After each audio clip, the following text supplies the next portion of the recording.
খবর 24 সাথে আপনাকে স্বাগত। নতুন নতুন খবর জানার জন্য আমাদের চ্যানেলে চোখ রাখুন। নমস্কার দর্শক বন্ধুরা, খবর 24 সাথে আপনাকে স্বাগত। হাতের মুঠোয় চীন নাগালের মধ্যে ইউরোপের একাংশ, তাও যে সে কোনো অস্ত্র নয়, একেবারে ভারতের পরমাণু অস্ত্রের নাগালের মধ্যে চলে এসেছে ওই সব জায়গা। শুধু তাই নয়, চাইলে একটা মিসাইল ছুড়ে ভারত ওই রকম দূরত্ব বিভিন্ন জায়গায় হামলা চালাতে পারে। আর সেটা গর্ব করে ভারত বলতে পারবে সোমবারের পর থেকে, কারণ সোমবার মাল্টিপল ইন্ডিপেন্ডেন্টলি টার্গেটেবল রি এন্ট্রি ভেহিকলের প্রযুক্তির মাধ্যমে অগ্নি-5 ক্ষেপণাস্ত্রের পরীক্ষার উড়ানে সাফল্য মিলেছে।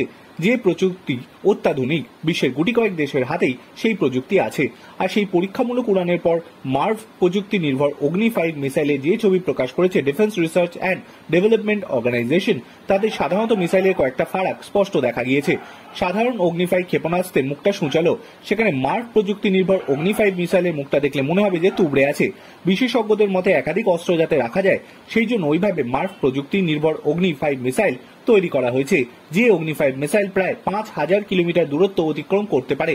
সাধারণ মিসাইলের থেকে অনেক বেশি ধ্বংসলীলা চালাতে পারে মার্ভ প্রযুক্তি নির্ভর ক্ষেপণাস্ত্র, কারণ সাধারণ কোনো মিসাইলের মাধ্যমে একটি জায়গায় হামলা চালানো হয়, কিন্তু মাল্টিপল ইন্ডিপেন্ডেন্টলি টার্গেটেবল রি এন্ট্রি ভেহিকলের মাধ্যমে একটি মিসাইল ছুড়ে একই সঙ্গে একাধিক জায়গায় হামলা চালানো যায়।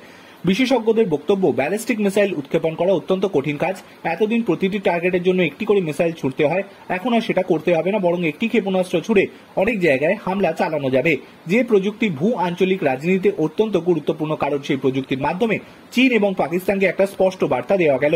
এমনিতে 2003 সালে গৃহীত নয়াদিল্লির নীতি অনুযায়ী ভারতের কখনো প্রথমে কারোর পরমাণু হামলা চালায় না, কিন্তু কেউ যদি ভারত বা ভারতীয় বাহিনীর ওপর পরমাণু হামলা চালায় তার যোগ্য জবাব দেওয়া হবে।